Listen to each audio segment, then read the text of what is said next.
ler o texto da Bíblia Sagrada, que é o capítulo 3 de Apocalipse, e o versículo de número 11, e nós vamos encerrar hoje aqui este tema que nós estamos, esta temática, que estamos falando já 2 terças-feiras, Apocalipse 3, versículo 11, os irmãos fecharam? Eis que venho sem demora, guarda o que tens, para que ninguém tome a tua coroa. Amém? Eu gostaria que, antes de você se sentar, que você virasse para o irmão que está do seu lado aí, para a irmã que está do seu lado. Como diz um certo pregador, escolhe a pessoa mais bonita do seu lado aí, né? Isso o pregador usa muito. Diga para ela assim: guarde a tua coroa, para que ninguém tome e roube. Amém. Glória a Deus. Vamos dizer assim. Nós falamos nas últimas 2 terças-feiras sobre 2 tipos de coroas que nós devemos guardar. A primeira é a coroa da salvação, da vida eterna, que nós devemos preservar, guardar, porque esta salvação maravilhosa que o Senhor Jesus nos alcançou na cruz do Calvário, ou através da cruz do Calvário, precisamos valorizar, né? Porque a salvação é eterna e a perdição também é eterna, e esta coroa que Deus nos deu, precisamos valorizá-la e guardá-la. O segundo tipo de coroa que nós falamos na última terça-feira é a coroa da autoridade, a coroa do domínio, a coroa da capacidade em potencial que Deus deu à igreja. Cada crente tem a autoridade de Deus na sua vida. Cada crente tem esta capacitação espiritual delegada e dada pelo Espírito Santo para servir de bênção para outros, né? E eu disse na última terça-feira que esta autoridade, ela não está restrita somente aos obreiros.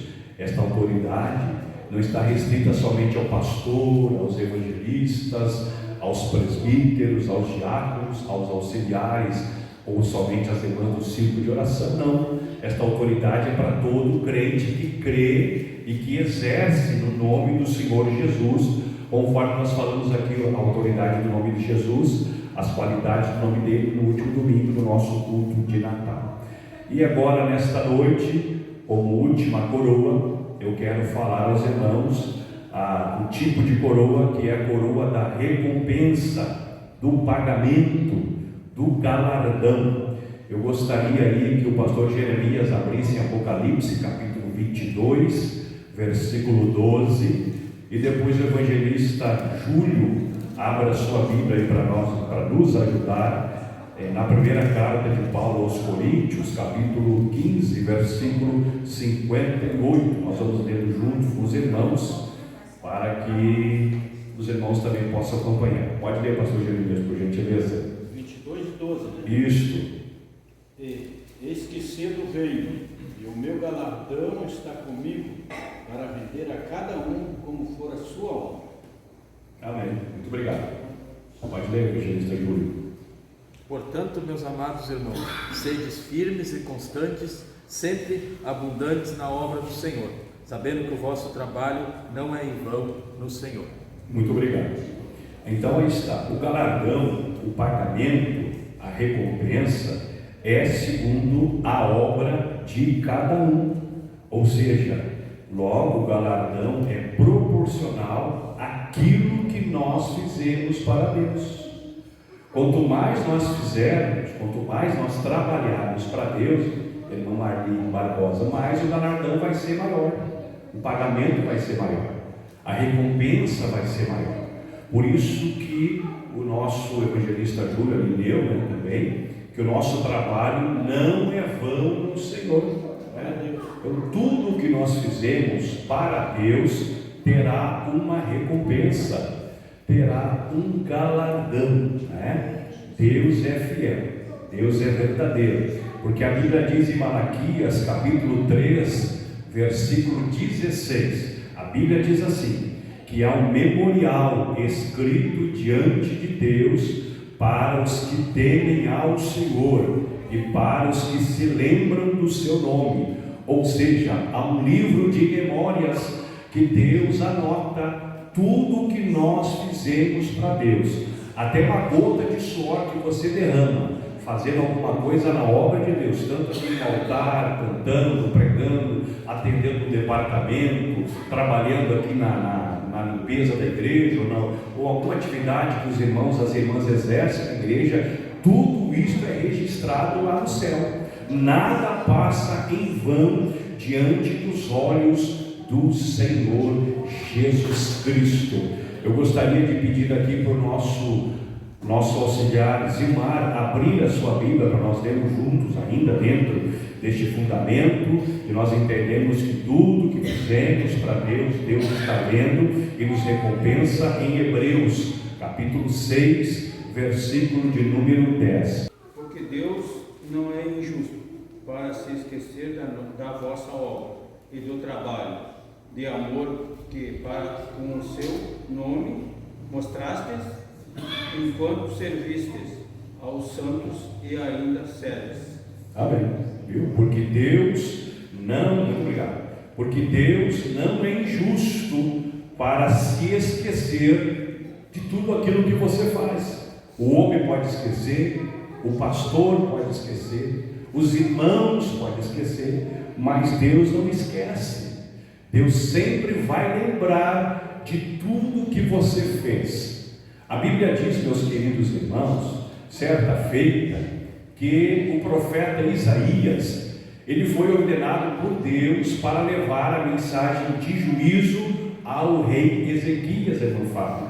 E a Bíblia diz, queridos irmãos, que quando Isaías chega no lugar, no quarto, no leito onde estava Ezequias já com a enfermidade para a morte, a palavra de juízo era essa: desta cama que tu estás deitado, tu não descerás, tu morrerás.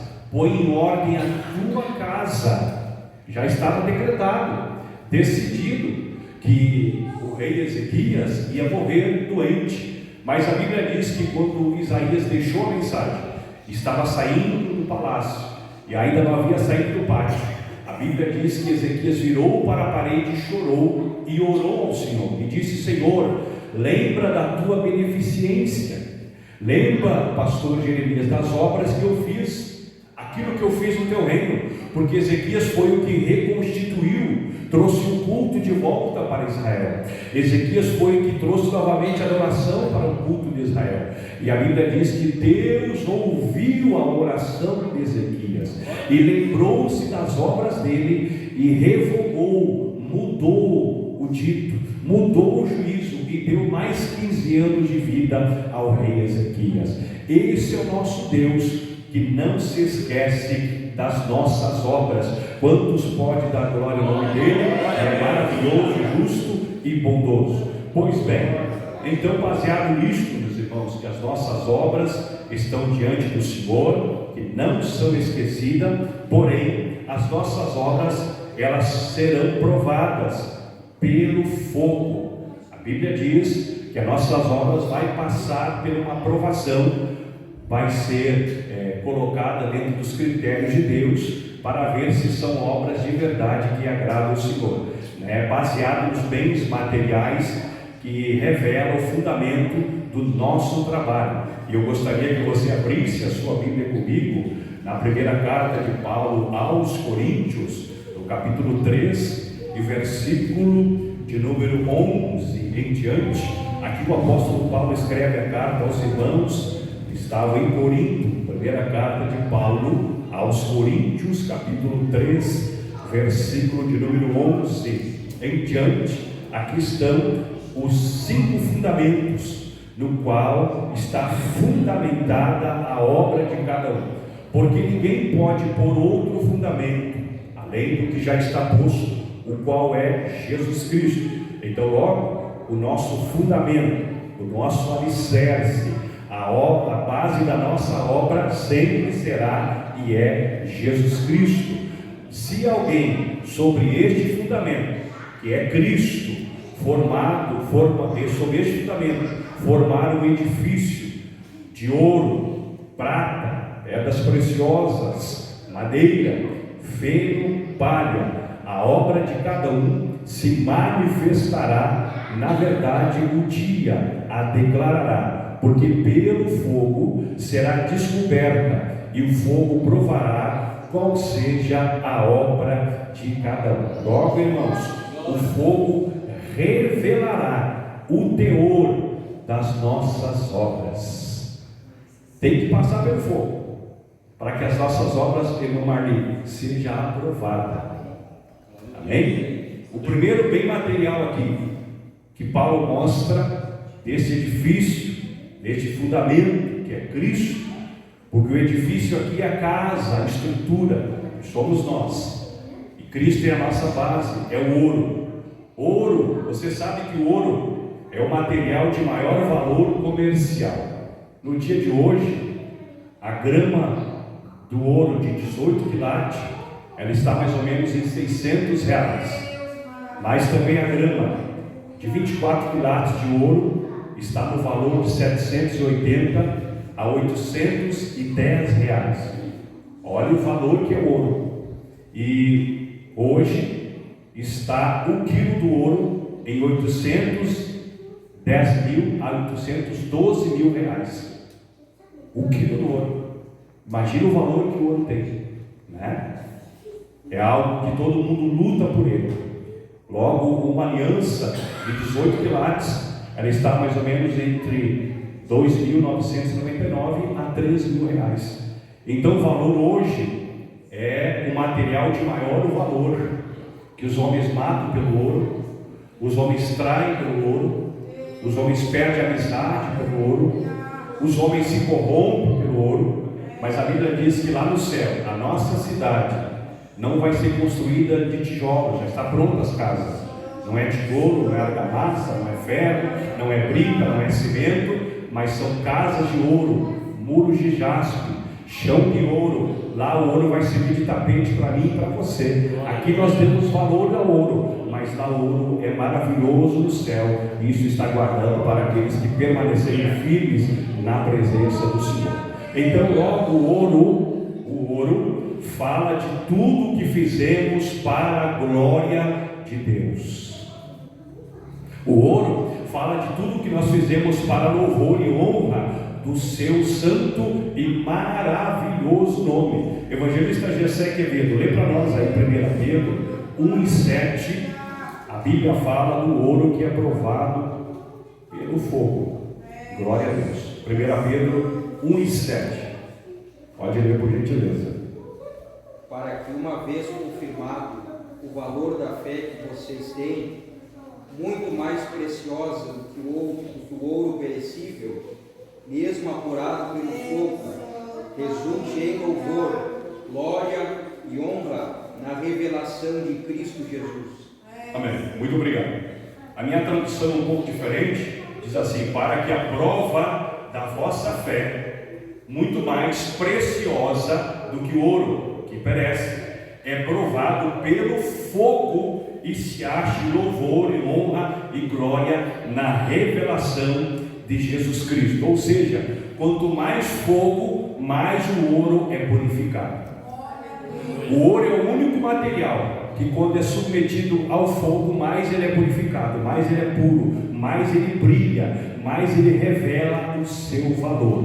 Por isso que o crente, que a sua vida é baseado no Senhor Jesus Cristo, na sua graça, na sua luz, na sua essência, no seu nome, no seu sangue, tudo que ele faz para a glória de Deus, para o louvor do Senhor, revela-se a glória, a unção de Deus, a virtude de Deus na vida daquele crente. Por isso que o crente tem que viver no fogo, é por isso que o crente tem que ter fogo, é por isso que o crente tem que buscar o fogo, porque o fogo nos purifica, o fogo nos limpa, o fogo revela a glória de Deus na minha vida e na sua vida. O fogo faz que o brilho, a essência do céu resplandeça na minha vida e na na sua vida. Crente que não gosta de fogo, crente que não quer saber de fogo, logo ele não vai ser purificado,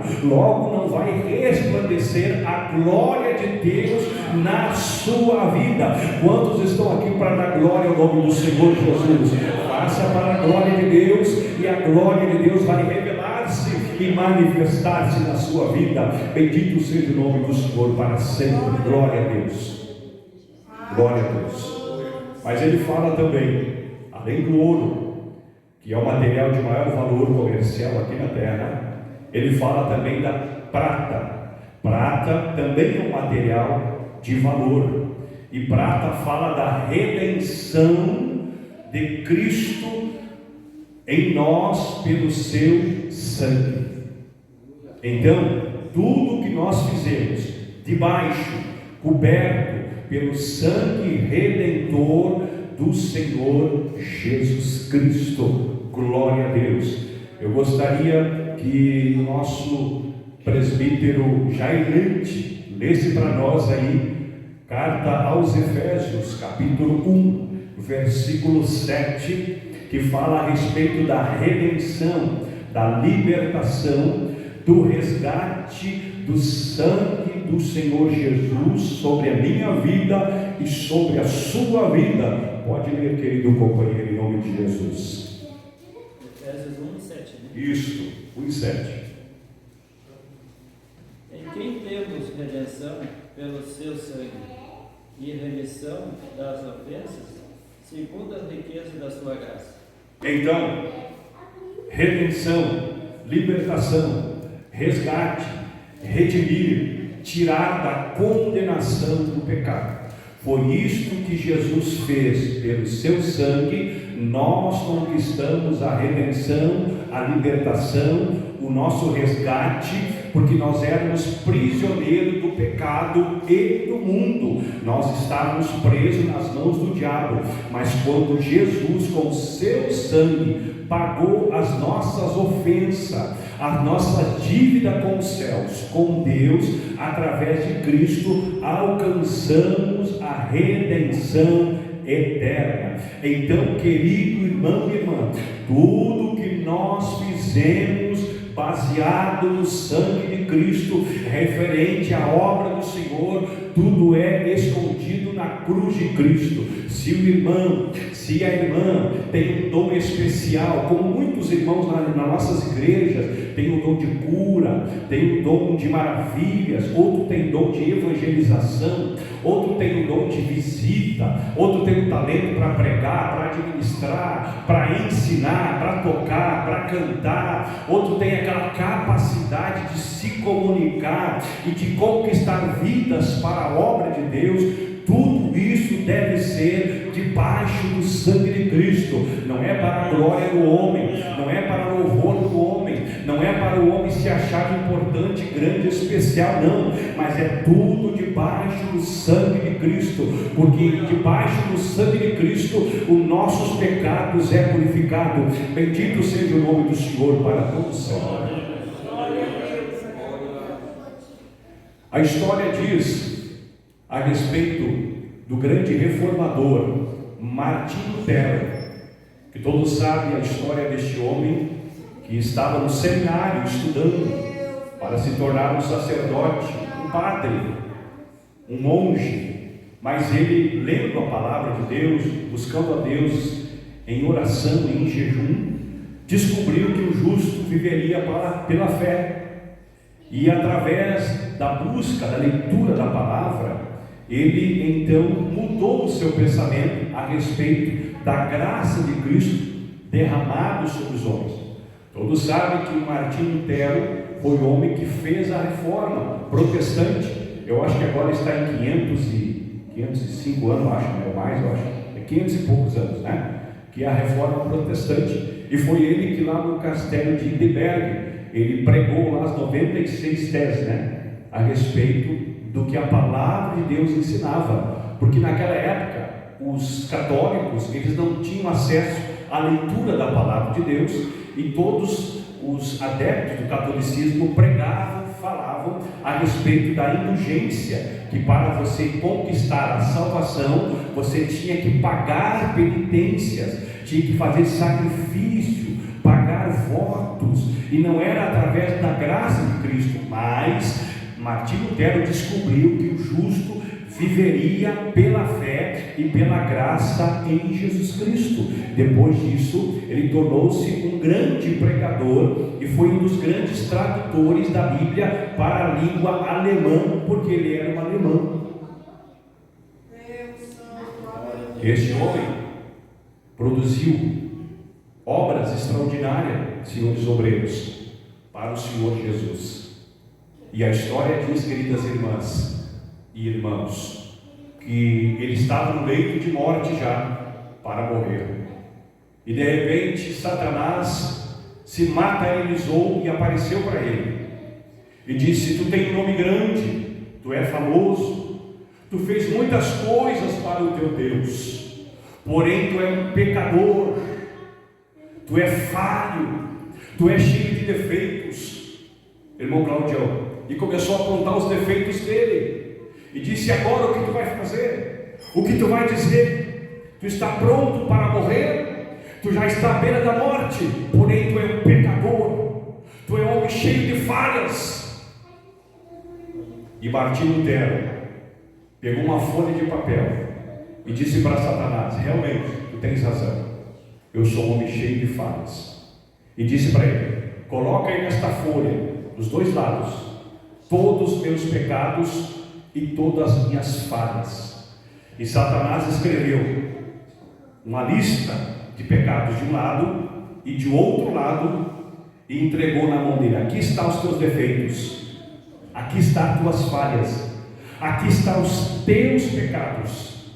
E Martinho Lutero diz: tu tem razão, eu sou tudo isso que está nessas folhas, só que tem uma coisa: o sangue de Jesus me purifica de todos os meus pecados. E rasgou a folha e jogou na cara do diabo, e o diabo foi embora. E Martinho Lutero morreu em paz, sabendo que o sangue de Jesus purifica e perdoou os pecados dele. Irmão, assim é a nossa vida. Nós temos falhas, nós temos defeito, nós erramos todos os dias, mas debaixo do sangue de Jesus, sob a cobertura do sangue de Jesus, ele nos purifica de todo o pecado. Quantos podem louvar o nome de Jesus esta noite? Porque o sangue dele está sobre a minha vida e sobre a tua vida. Bendito seja o nome do Senhor. Terceiro, além da prata, Paulo também escreve o fundamento das pedras preciosas, que também são um material de valor. Também é um material de valor, de grande valor. Pedras preciosas são obras realizadas, inspiradas, desenvolvidas na inspiração dos dons do Espírito Santo. Glória a Deus. Evangelista Júlio, por gentileza, abra a sua Bíblia para nós lermos com os irmãos aí, na primeira carta de Paulo aos Coríntios, capítulo de número 12, versículo 4. Glória a Deus. Glória a Deus. Aí Paulo, pode ler para nós, por gentileza. Ora, há diversidade de dons, mas o Espírito é o mesmo. Pode ler até o versículo de número. E há diversidade 7. de ministérios, mas o Senhor é o mesmo. E há diversidade de operações, mas é o mesmo Deus que opera em todos. Mas a manifestação do Espírito é dada a cada um para o que for útil. Pode ler até o 11.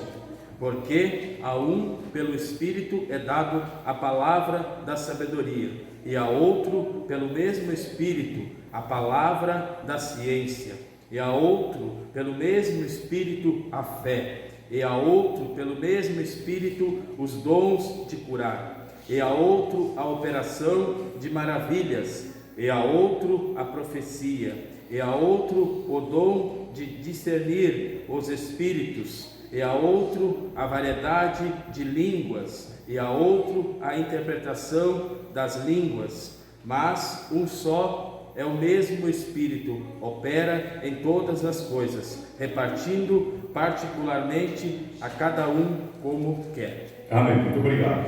Olha só, o Espírito Santo tem à disposição da igreja 9 dons, que aqui foram listados e lidos pelo nosso querido irmão. Ele fala aqui sobre a palavra da sabedoria, a palavra da ciência, os dons de curar, porque são vários tipos de enfermidade, então são vários dons que Deus dá para curar ou todas as enfermidades ou algumas enfermidades específicas. O dom de operação de maravilhas, que é o dom que muitos pregadores aí têm, que faz sinais e maravilhas.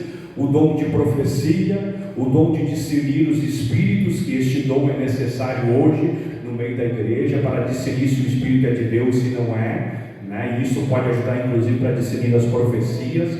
O dom de variedade de línguas, que é importante. Este dom é o dom de falar em línguas, e é importante que cada um de nós, quem sabe o irmão que está aqui esta noite, que não tem o dom de falar línguas, é bom ter este dom, porque este dom pode nos levar a interpretar línguas ou ao dom de profecia, e está à disposição de toda a igreja. E a Bíblia diz que o Espírito Santo opera todas as coisas, repartindo particularmente a cada um como ele quer. Se ele quiser dar 9 dons para o irmão Júlio, ele dá. Se ele quiser dar um dom para o pastor Jeremias, para o presbítero Jair, para a irmã Roselane, para a irmã Marli, e vai repartir os dons espirituais para cada um de nós, né?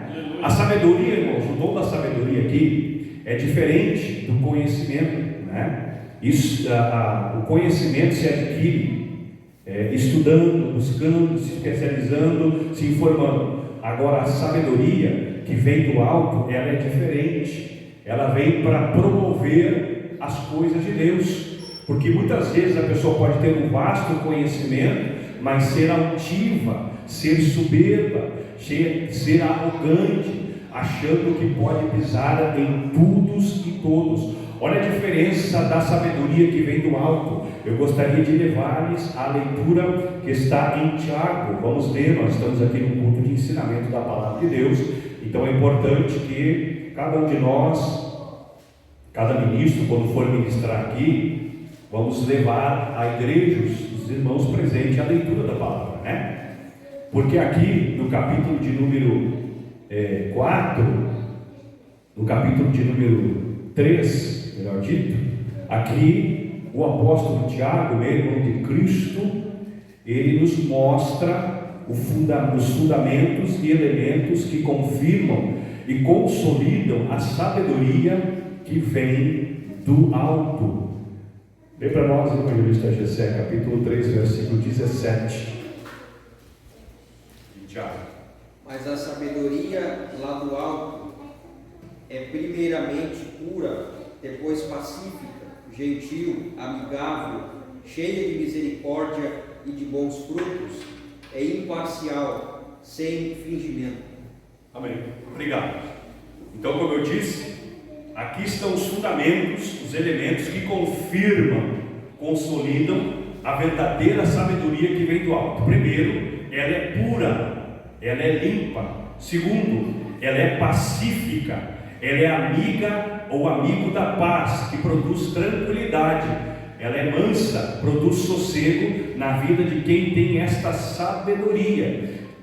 Que não gosta, é aquele que não gosta de criar conflito, confusão, problemas. Quem tem sabedoria do alto é moderado, é equilibrado, é razoável, é temperado e é modesto. Porque quando a sabedoria não vem de Deus, quando o conhecimento é somente humano, geralmente a pessoa ela acha que ela é mais do que todo mundo. Ela se torna soberba, ela não é equilibrada. Geralmente a pessoa assim, ela cria conflitos, ela quer saber mais do que todo mundo, porque essa sabedoria não vem para promover a paz, ela vem para promover conflitos. Mas a sabedoria que vem do alto, ela produz a paz, ela é pacífica, ela traz sossego, ela traz tranquilidade. E Jesus, o dono da própria sabedoria, ele disse isso, que o jugo dele é suave, porque ele é manso e humilde, né?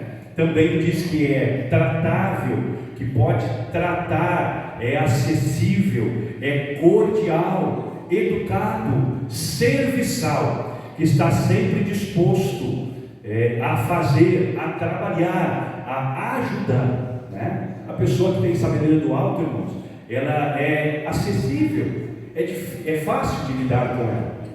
Você já conheceu alguém? Eu já conheci pessoas que achavam que tinham um certo conhecimento, às vezes com a formação acadêmica, né? E tem gente que acha que estudou, e que bom que estudou, mas isso não os faz mais do que ninguém. A pessoa tem um diploma na parede, eu tenho vários diplomas na minha parede, isso não quer dizer que eu sou mais do que o irmão que não tem um diploma. Não é assim. O que nós recebemos é para repartir. O que Deus nos deu a capacidade é para dividir com a humanidade, com aquele que não teve acesso, né? E a pessoa que tem sabedoria do alto, ela é fácil de tratar, ela é cordial, ela é educada, ela é serviçal, que está sempre disposto a fazer alguma coisa, né? Tem gente que tem tudo isso, mas não é disposto a fazer nada. Nunca é acessível, nunca pode, nunca tem disposição, nunca pode fazer nada, nunca na vida, né? Mas quem tem a sabedoria do alto tem esta capacidade. Mas também ela é cheia de misericórdia, bons frutos, disponível, dócil, né? Sem parcialidade, não privilegia ninguém, é justo. Quem tem sabedoria do alto trabalha com misericórdia. Jesus foi o rabino, o mestre, que mais exerceu misericórdia. Aquilo que os homens jogavam fora, Jesus acolhia. É só olhar para os discípulos que andavam com ele. Tudo gente que era destituída da sociedade. O Mateus, que era publicano, né? O Pedro, que era pescador, era nervoso, bravo, irado. O João, que era o filho de trovão, que também tinha coração forte, tinha um temperamento forte, né? O Judas Iscariote, que era avarento. Todos homens com problema. O Tomé, que era incrédulo, mas Jesus sempre tratava com as falhas deles com misericórdia, porque a misericórdia vai acima do defeito humano. A misericórdia não trabalha nas nossas virtudes, a misericórdia de Deus e a misericórdia de alguém que tem Deus trabalha acima das nossas falhas. E diz que também é sem hipocrisia, sem falsidade, sem engano e sem máscara. Se você conhece alguém que tem essas qualificações, essas qualidades, pode saber que esta pessoa tem sabedoria que vem do alto. Se ela tem essas qualificações, pode saber que Jesus deu a ela a sabedoria que vem do alto. Eu conheci irmãos, obreiros, que não tiveram a facilidade. Eu conheci, irmão Cláudio, pessoas que nunca estudaram nem a primeira série, não sabiam nem escrever o nome, mas que pregavam a palavra assim com maestria. Irmã Marli Barbosa, eu conheci um obreiro que adora no Senhor, lá em Charqueadas, que ele não sabia ler. E como é que ele pregava? Ele escutava as mensagens nos cultos, decorava os textos, decorava as pregações, e no culto, quando ele estava escalado para o pastor Jeremias, ele pedia para alguém ler o texto, e ele pregava o texto. Pedia para ler o texto sobre, por exemplo, Servo de Jericó, e ele desenvolvia a mensagem e pregava cheio do Espírito Santo, cheio de Deus, cheio da graça, porque a sabedoria de Deus estava sobre a vida dele. Isso não depende da capacitação humana. Agora é claro, se a pessoa recebeu de Deus esta sabedoria e ela consegue ter uma formação, estudar, estudo é bom, é importante para nós desenvolver cada vez mais o que Deus nos deu. Aí juntando uma coisa na outra, se torna uma bomba poderosa nas mãos de Deus contra as obras do diabo. Deus deu os 9 dons para mim e para você. Dom de profecia, que nós não vemos mais no meio da igreja. Visão, não se vê mais ninguém que tenha visão de Deus. Estou falando de coisas de Deus, não estou falando de profetada, estou de profecia de Deus mesmo. De alguém que disse: olha, eu tive uma visão, e a visão se deu e se cumpriu. Algum tempo atrás, da igreja antiga, os irmãos aqui, muitos participaram das igrejas antigas. Como eu disse, muitos irmãos não tinham acesso para estudar, principalmente quem foi criado no interior, que era criado trabalhando, ajudando os pais. Mas os dons do Espírito Santo eram manifestos na igreja. E nessa igreja que eu me refiro, não tinha pecado escondido. Não tinha pecado debaixo do tapete, pecado atrás da porta, atrás da cortina. Deus falava e revelava. Os crentes tinham temor de Deus, respeito à palavra e a Deus. Mas hoje na igreja, na igreja de hoje, quando eu digo igreja, eu me refiro à igreja no contexto geral, igreja do mundo, igreja do Brasil, igreja de modo geral. Muitos crentes estão em pecado, escondem atrás do tapete, escondem debaixo da cortina, debaixo do tapete, e vão escondendo, vão empurrando com a barriga, e por a falta dos dons de Deus, pela falta da manifestação do Espírito Santo, ele vai pecando, ele vai errando, ele vai fazendo, e Deus às vezes deixa de operar na igreja. Deus às vezes deixa de batizar, de curar, de renovar, porque tem gente que está com pecado escondido e não confessa. Mas que o Espírito Santo possa derramar os seus dons espirituais e levantar uma igreja poderosa nesta última hora, e que comece aqui por nós, glória a Deus, uma igreja que tem a essência e ação do Espírito Santo, glória ao nome de Jesus, uma igreja cheia dos dons espirituais, evangelista de Sé, uma igreja avivada no poder do Espírito Santo, uma igreja avivada na palavra. Não estou falando de emoção humana, estou falando do avivamento pleno, que faz o crente orar, que faz o crente jejuar, que faz o crente amar a palavra, que faz o crente obedecer a palavra, que faz o crente cumprir a palavra, que faz o crente viver a palavra. Um avivamento introspectivo, um avivamento verdadeiro. E eu estou aqui na qualidade de servo de Deus, e o menor de todos vocês. Nós vamos agora para o quarto e o quinto, e esses dois últimos vai apertar um pouquinho. Vocês não se ofendam, porque nós estamos aqui para aprender junto. É para mim e é para vocês que estão aqui, é a palavra de Deus. Madeira é material de menor valor expressivo. Madeira é material de pouca consistência. Ele pode ser corroído pelo cupim, ele apodrece, ele fica oco. E tudo aquilo que se faz é tudo aquilo. Preste atenção, olha aqui para mim, queridos irmãos. Este material aqui, o crente que trabalha baseado neste material aqui, madeira, as suas obras são ocas, elas apodrecem rápido, o cupim leva. É tudo aquilo que se faz por fama, por posição, por status, por cargos na igreja. Tem gente que briga, tem gente que trai, pisa, faz fuxico, fofoca, para poder estar nas melhores cadeiras da igreja. Isto é obra baseado em madeira. Só que é posições de destaque. E vocês talvez já conheceram ou conhecem, eu também já conheci e conheço pessoas assim. Sabe aqueles irmãos que só fazem alguma coisa se for para o pastor ou para algum pastor que ele tem um sentimento maior? Sabe aqueles irmãos que só trabalham para o homem, para mostrar para o homem? E a minha pergunta aqui para mim e para os irmãos que estão aqui neste culto de ensino: qual é a sua motivação? É os homens ou é Deus? Qual é a sua motivação? É claro que o pastor está aqui para te motivar pela palavra. É claro que os obreiros estão aqui comigo, vão me ajudar, estão ajudando a igreja, pregando nas congregações, pregando nos cultos. Através da palavra nós vamos motivando a igreja. Mas a motivação maior é o Espírito Santo, a palavra de Deus e Jesus Cristo. Aleluia.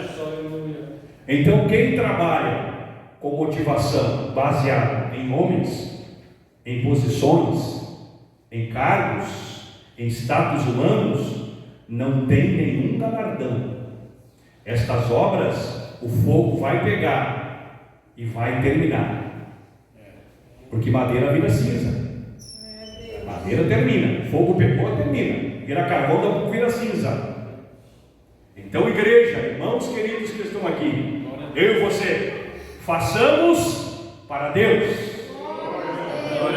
Façamos para abençoar a igreja. Façamos para os céus. Que lá dos céus o Senhor está vendo e vai te abençoar e vai me abençoar. E aí sim, o galardão, a recompensa virá de cima. Estamos fazendo para o Senhor. Amém? Aleluia. Vem mais um agora.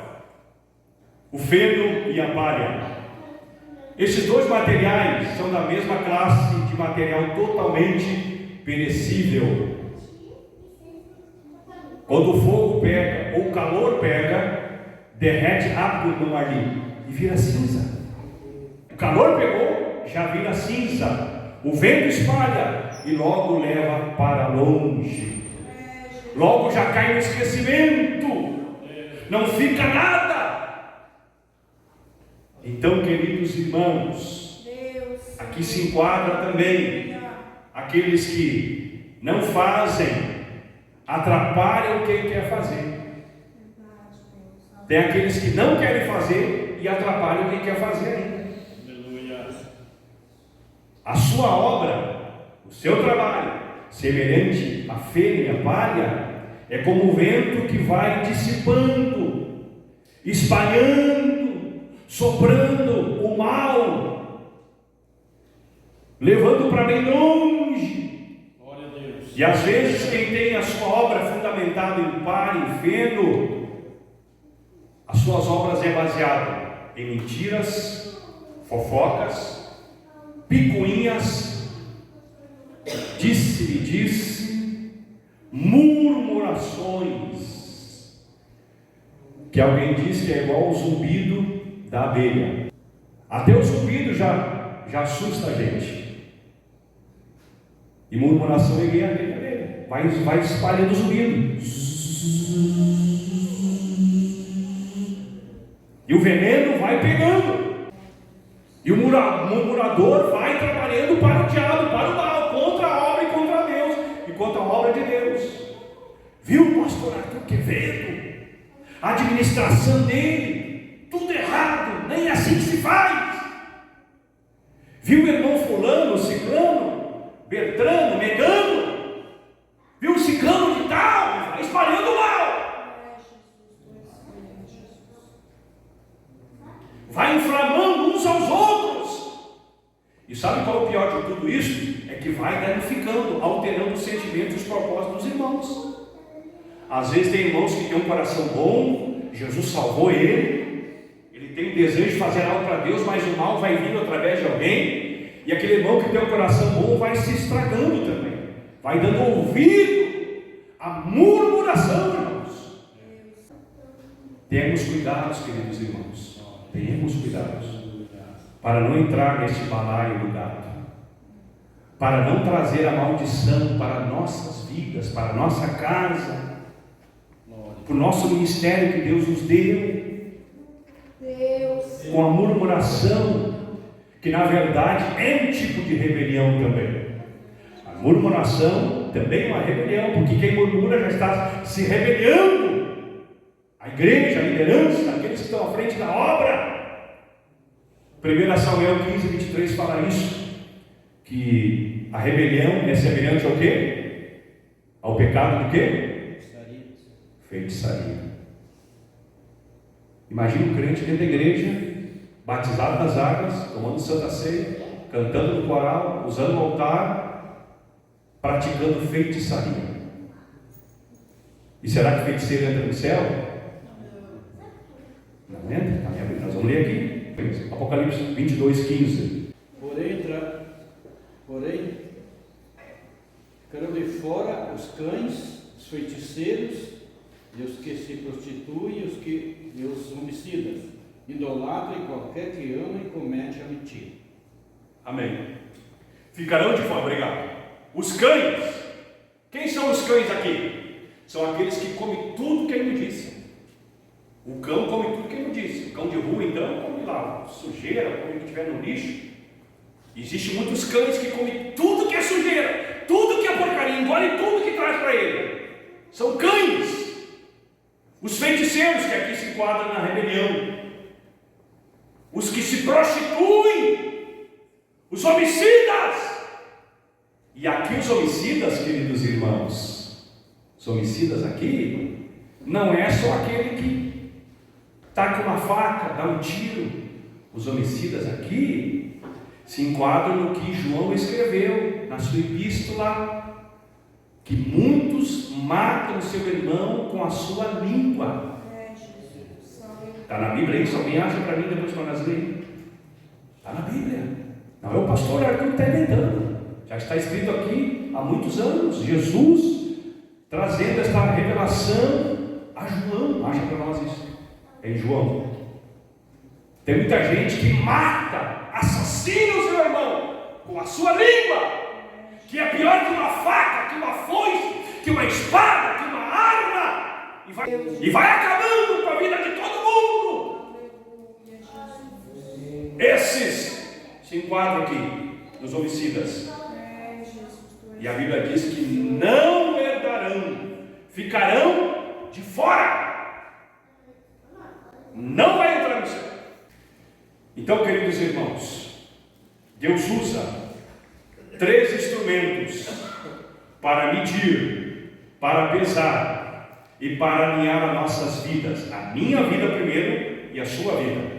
Primeiro instrumento que Deus usa é a vara de medir. Ezequiel 47. Guarda aí, anote e lê em casa depois. Segundo instrumento que Deus usa é a balança. Ele pesa a minha obra e a sua obra. Daniel 5, 27.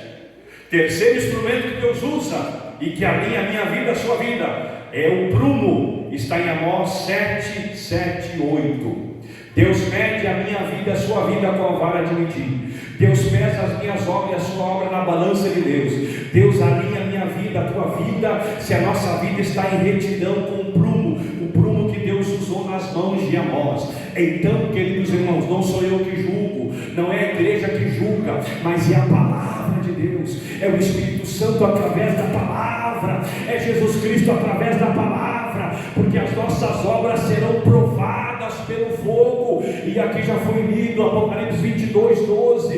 Eis que cedo venho, eis que logo venho, e o meu galardão, o meu pagamento, a minha recompensa, a coroa da justiça está comigo, e será dada a cada um segundo a obra que prestou para Deus aqui na terra.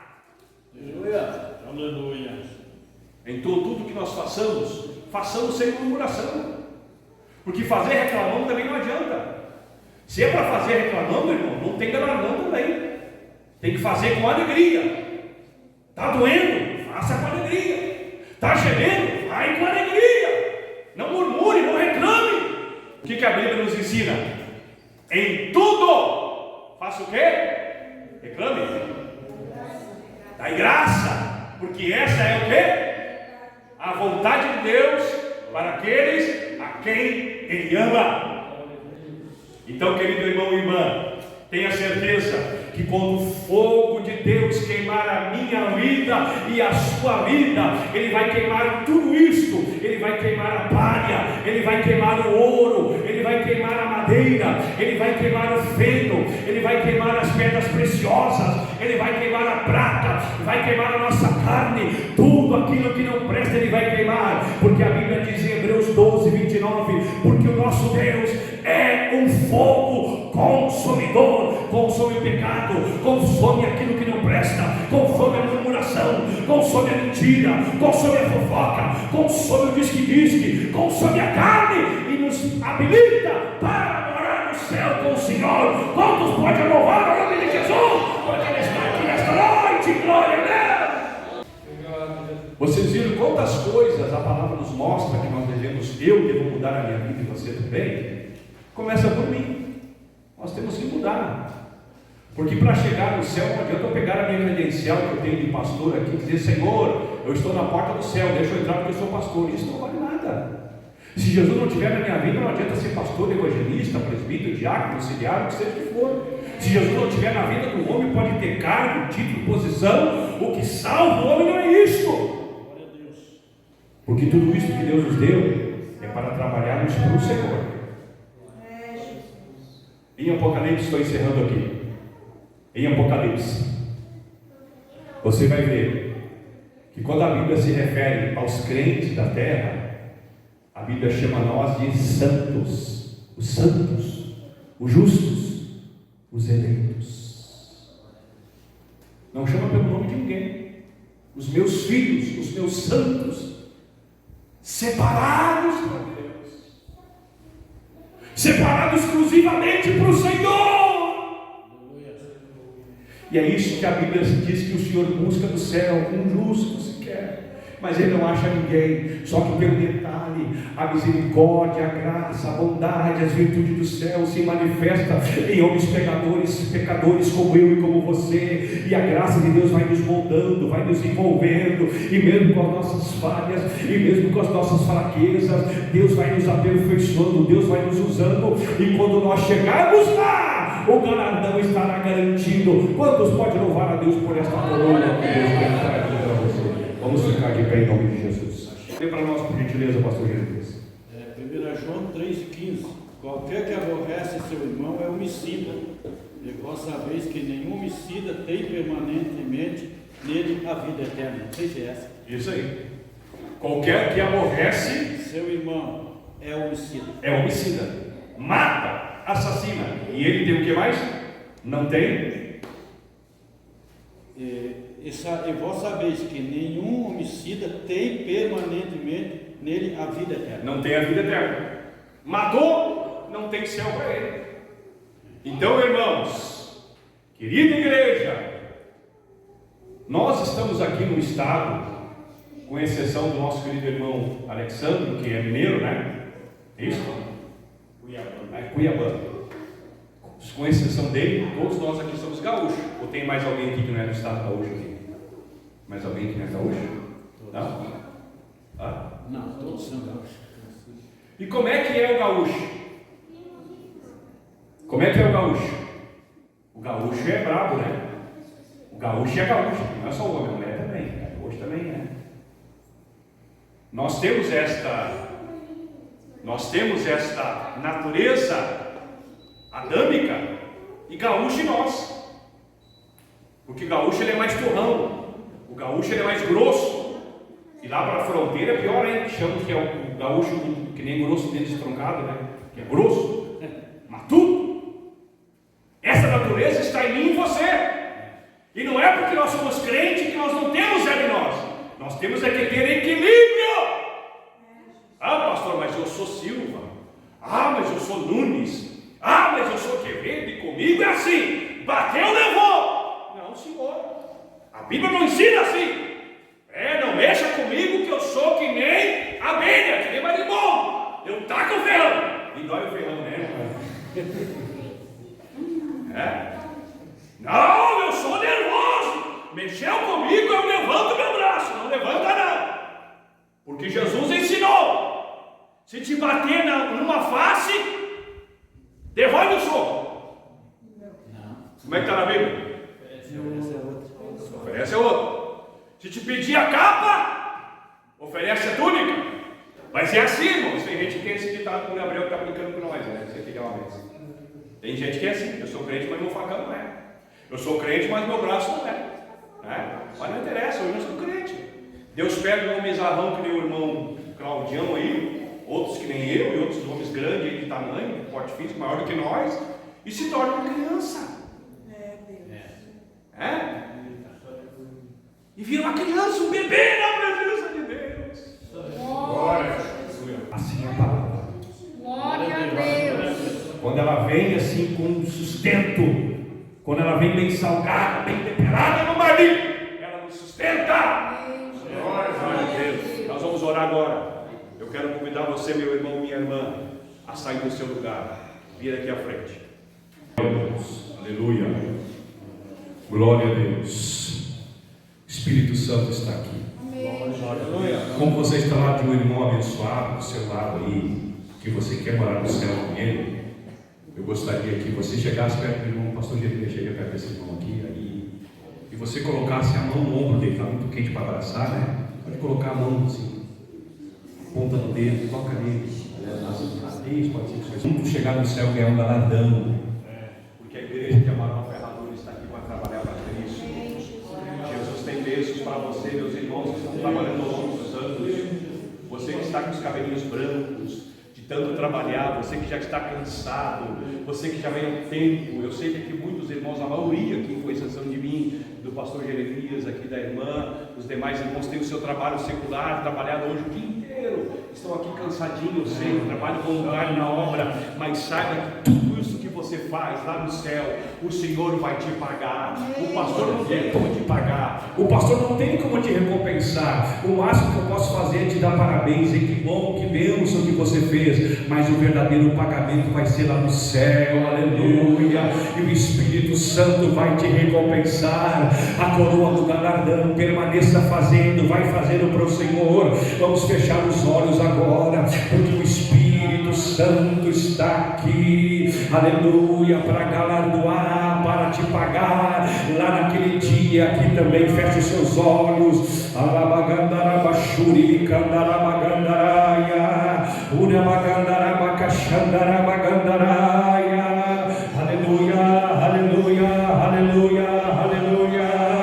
Vamos orar agora, Senhor nosso Deus, Pai Celestial, no nome de Jesus Cristo, que aqui está a igreja do Senhor, os meus irmãos, as minhas irmãs, que estão prestando um trabalho, um serviço voluntário para os céus, para a igreja de Cristo, e o Senhor vai pagar naquele dia do pagamento, o galardão, sim, o verdadeiro galardão que o Senhor Jesus tem reservado para cada um, segundo a sua obra, segundo o seu coração, segundo o seu trabalhar. Recompensa o teu servo, recompensa a tua serva.